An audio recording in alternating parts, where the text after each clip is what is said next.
Welcome back to PC-88 Paradise, the series where we take a close look at classic games for the NEC PC-88, the most popular Japanese PC series of the 1980s. Hydlide. I get the impression that this game has kind of a bad reputation on the internet, probably mostly because of the NES version and Virtual Hydlide on the Sega Saturn. Hell, even I have managed to avoid this series like the plague, and have lived my life as a gamer since the 80s without ever even playing a Hydlide game. I never even rented it on the NES, but is the game's reputation really deserved? First of all, the Hydlide that we got on the NES in 1989 wasn't really the original Hydlide.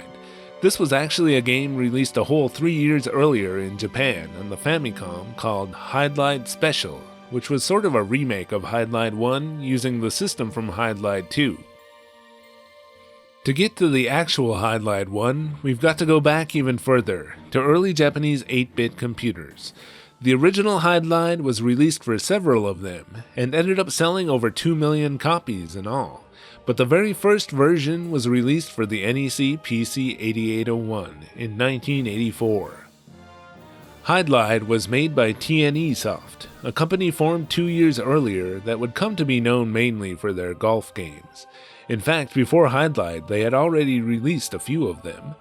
The main brains behind the Hydlide series was Tokihiro Naito, who was credited with both directing and programming in Hydlide 1.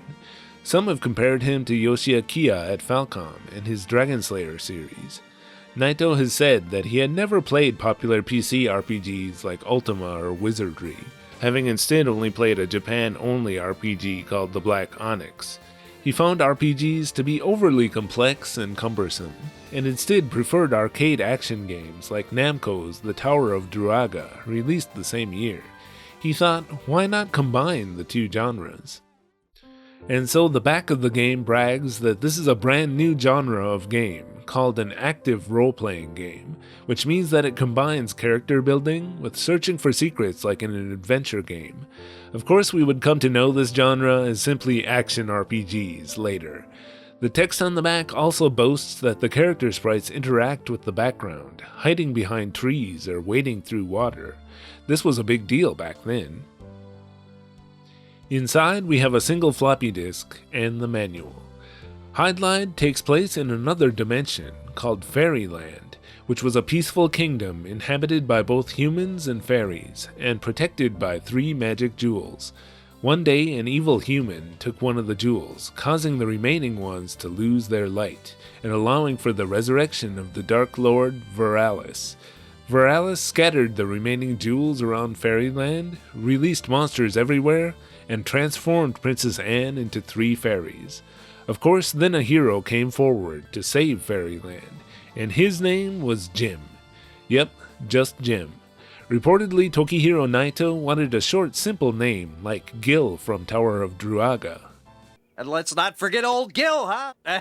The wolves at old Gil's door. Anyway, let's insert the disc, but before booting, we have to make sure the PC-88 speed settings are as low as possible. Not only do we need 4 MHz for the CPU speed, but since this game was made to run on the very first 2 PC-88 models, we need to turn the basic mode all the way down to V1S to make it even slower. And for good measure, let's also turn memory wait to on.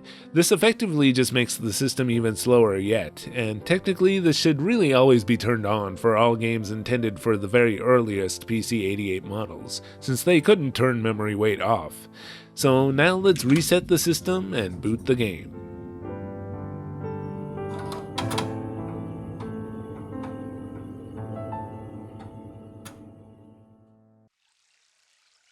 First we get the title screen, and then sort of an English version of the story. In other dimensional space, 3 jewels kept the kingdom in peace, but the jewels were stolen and Veralis woke from sleep. Veralis made Anne into fairies. A man called Jim, who could not endure to see people tortured, decided to exterminate the devil. He tried to attack the monsters to re-establish the kingdom. Strike return key. Then if we wait at this screen, we get Legends of Hydlide in Fairyland, which is a screen explaining the game controls. Then it goes back to the previous screen. Unlike some of the later versions, the PC-88 version doesn't have a gameplay demo, But anyway, this attract mode does feel sort of arcade-like, doesn't it? Which of course makes sense given the inspiration from Tower of Druaga. But anyway, let's strike return to start the game. The game start music is Bizet's Farandole, courtesy of the PC-88's Beep channel. And likewise, the music that plays throughout the game is another Bizet piece, the Toreador song, from the opera Carmen. But it isn't this more famous part of the piece. Instead, it's this part.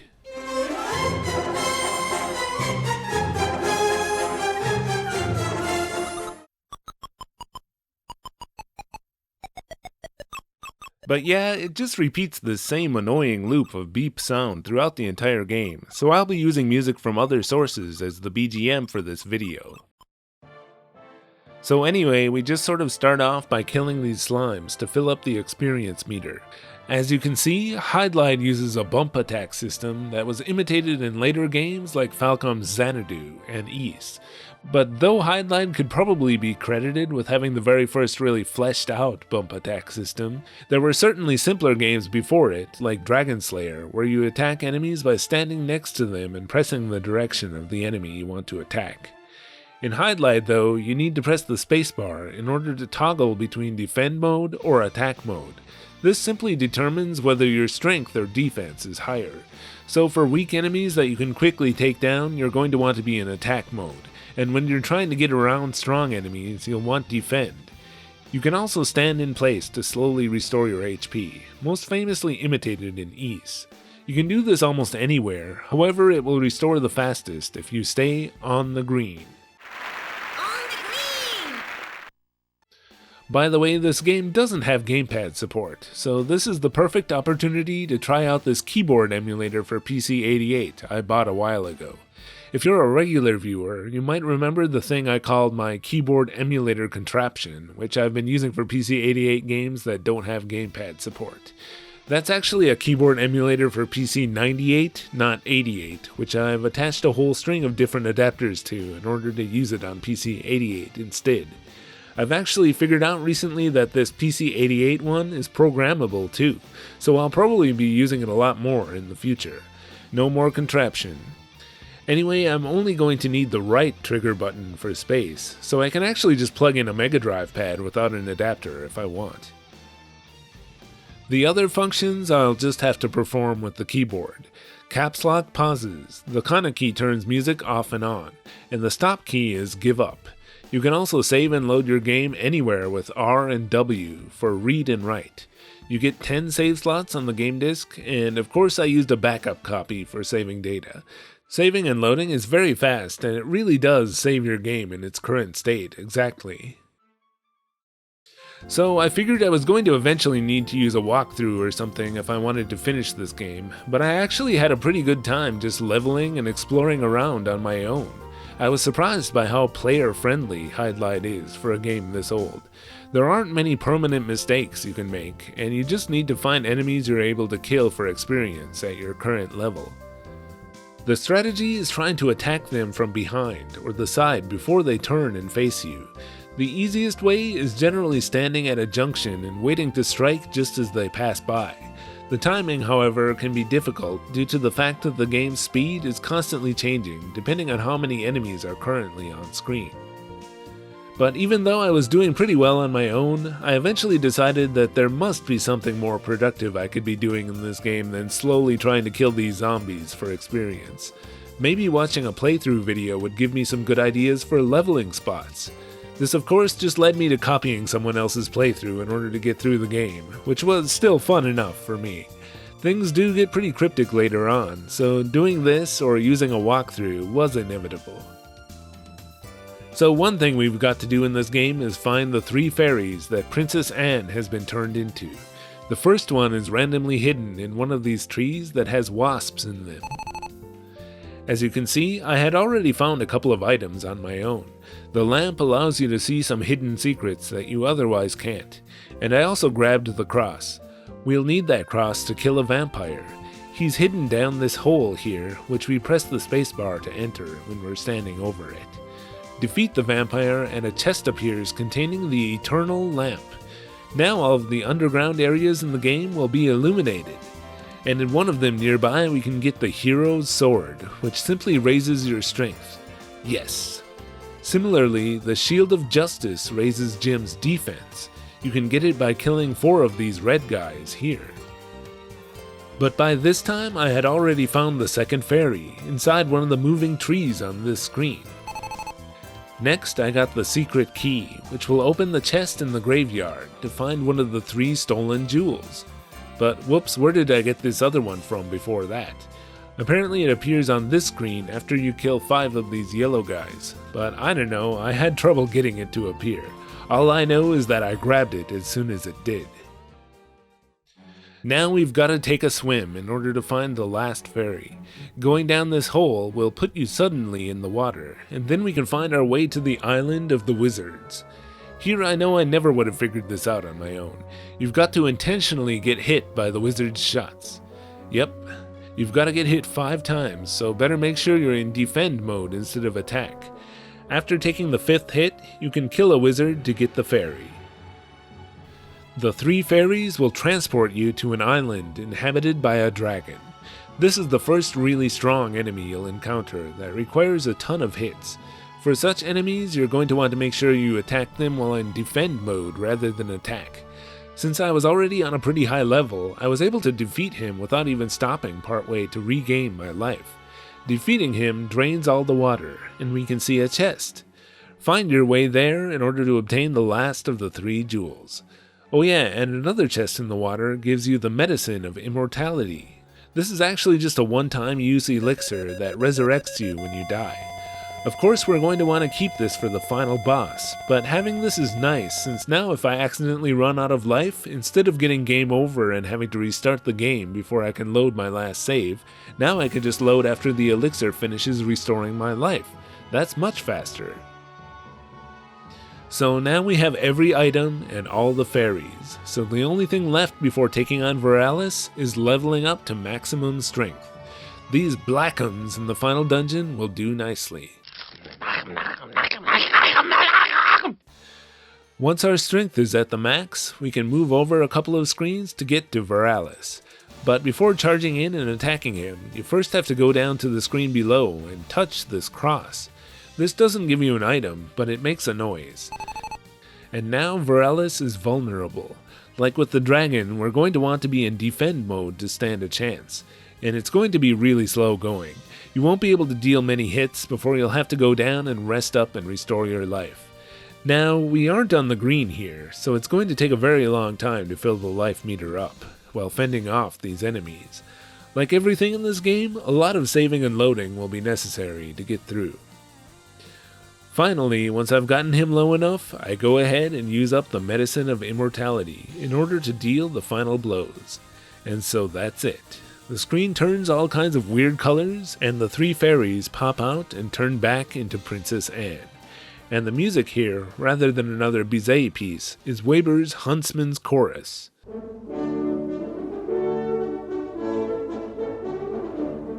Though some of the notes here sound a bit off to me.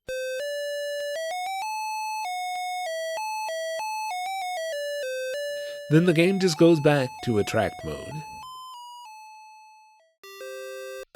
The first system that Hydlide was ported to was the Sharp X1 in the following month, and oh what a huge improvement this version is. The game actually has scrolling. I mean, wow. Some of the map layouts and the enemies have also been changed. The music here is PSG instead of beep, and this one replaces all the classical music with original music composed for the game, which would serve as the soundtrack for most of the other versions. The next one was for the PC-6001, one of NEC's less popular budget PC series that coexisted with the PC-88. This one, being a weaker system, goes back to the screen-by-screen gameplay, and as you can see, the graphics are quite simple. This is, however, the first version apparently to include joystick support.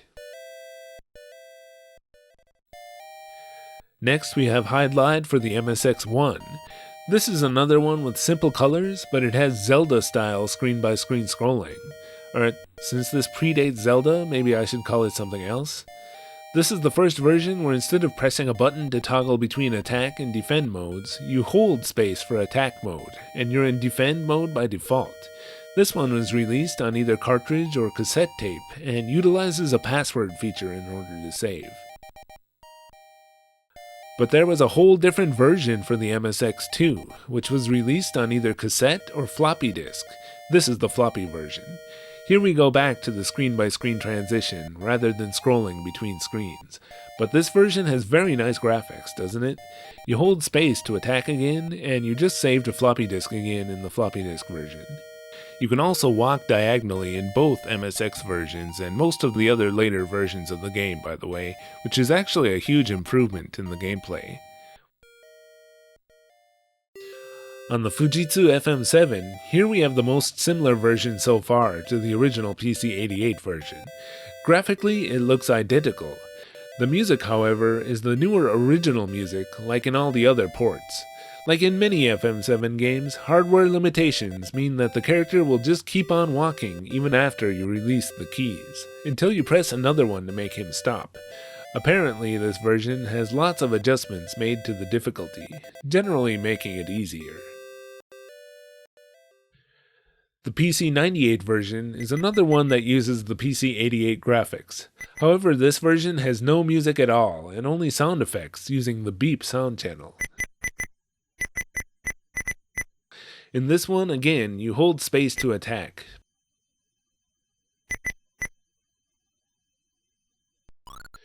One rare version of the game was for the Sharp MZ2000 series.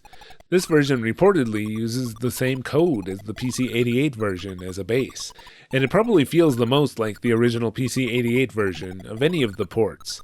It's the only port that even uses the music from the PC-88 version. This version was released on cassette tape, and side B of the tape contains a version optimized for green monochrome displays. One weird game to mention is Hydlide Ijigen version, or Another Dimension version on the Sharp X1 Turbo. It was sold exclusively in Takeru's disc vending machines. This one has different graphics and is almost like a brand new scenario for the game, but the map layouts are actually surprisingly similar to the original. Nowadays, this version is available for purchase on Project Egg, by the way, which was the only place where I could find it.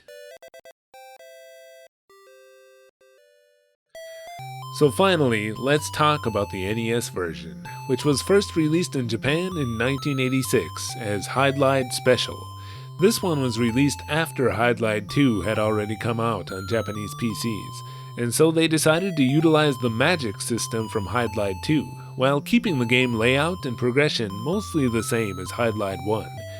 The music is even from Hydlide 2, so we get this ripoff of the Indiana Jones theme. This unfortunately really isn't the best version of Hydlide 1. The difficulty has been ramped up a bit too much, and the magic system has been poorly integrated, mostly just making the game worse. But more importantly, this game was just not made to appeal to its potential consumers. While PC gamers were mostly adults, the Famicom was considered to be more for families and children. Kids reportedly found the game to be too confusing to be fun. And in North America, this problem was compounded by the fact that the game was released so much later.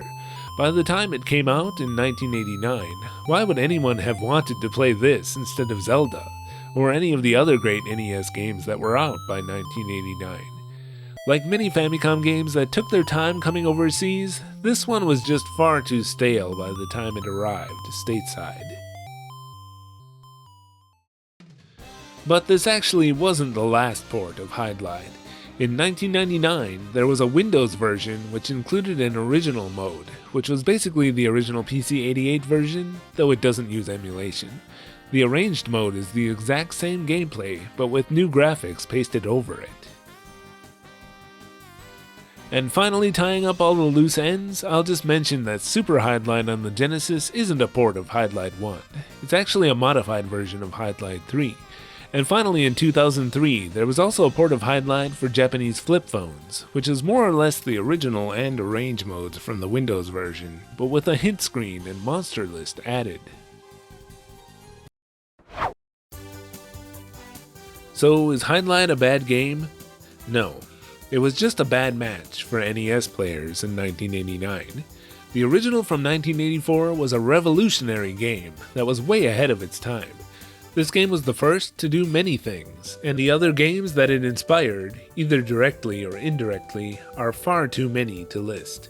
You can be sure that the developers of the original Zelda had played, or at least were well aware of, the original Hydlide. But what I found the most surprising of all was how much fun the original game still is. At least, that is, if you're a retro gamer who goes in with the right mindset. I mean, sure, I'm a YouTuber who plays old Japanese PC games, so take my opinion with a grain of salt. But I, for one, really enjoyed my playthrough. Again, I would even call it player-friendly, when compared to games like Xanadu I've covered previously. You can't make permanent mistakes, and the game allows you to save and load anywhere, and as much as you want. Since it saves even the enemy positions and remaining life, it actually feels a lot like using a save state on an emulator or modern retro gaming hardware. Now that's way ahead of its time. The game is really quite short and easy if you know what you have to do, and is also readily available on at least one modern console. So if you haven't played it already, and you're someone who enjoys playing historically significant video games, for whatever reason, then I would totally recommend a quick playthrough of the original Hydlide.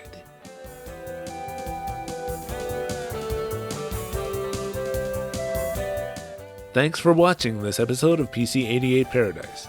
This video was a request from longtime patron Molinowski. Thanks for making me finally play this game. And thanks as well to all my other patrons and YouTube members, and of course to all viewers like you. See you again in the next video.